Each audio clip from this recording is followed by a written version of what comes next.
हरि ओम.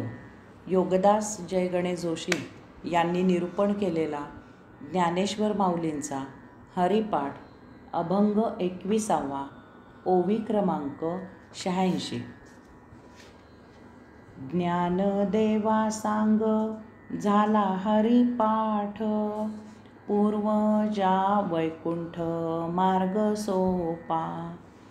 ज्ञानदेवा सांग झाला हरिपाठ, पूर्वजा वैकुंठ मार्ग सोपा.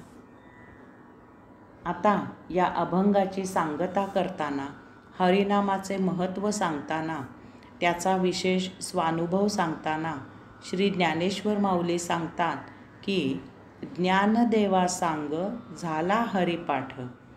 हरिपाठ सांग झाला म्हणजे हरिनामाचा जप, हरिनामाची उपासना, हरिनामस्मरण यथासांग झाले.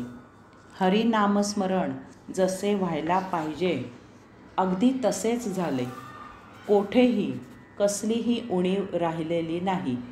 आता एक क्षणही हरिनामा वाचून वाया जात नाही. जिव्हेला हरिनामाचा लळा लागला आहे. बुद्धीला, मनाला हरिनामाचे महत्त्व उमजले आहे. जीवात्म्याला आत्मभान आले आहे.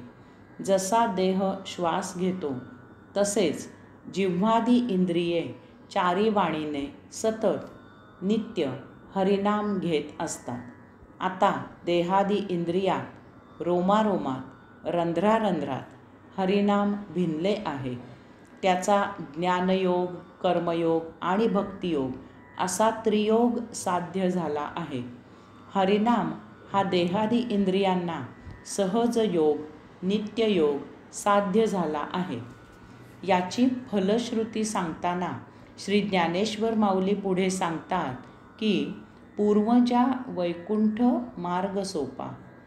कुळामध्ये एक जरी भक्त हरिनाम घेणारा निपजला तरी त्याच्या मागील सर्व पिढ्या उद्धरतात. असा कुलोत्पन्न आपल्या कुलाचा उद्धार करणारा ठरतो. भक्त प्रल्हादाचे उदाहरण प्रसिद्ध आहे. भक्त प्रल्हाद दैत्य कुळात जन्माला आला होता. त्याची आई कयाधू ही नारद भक्त होती. ती गर्भार असल्यापासून नारद मुनी तिला पुराण सांगत असत. त्यामुळे आईच्या उदरी असल्यापासूनच प्रल्हादावर हरिनामाचे संस्कार होत होते. पुढे तो महाभक्त प्रल्हाद नित्य नारायण नारायण असा जप करत असे. त्यामुळे चिडून जाऊन त्याच्या पित्याने हिरण्यकश्यपूने त्याचा छळ आरंभिला. त्याला ठार मारण्याचे अनेकदा प्रयत्न केले. शेवटी अत्याचाराची मर्यादा संपली आणि भगवंत श्री नरसिंह या रूपाने प्रगट झाले. त्यांनी स्वहस्ते हिरण्यकश्यपूला नखाने पोट फाडून ठार केले.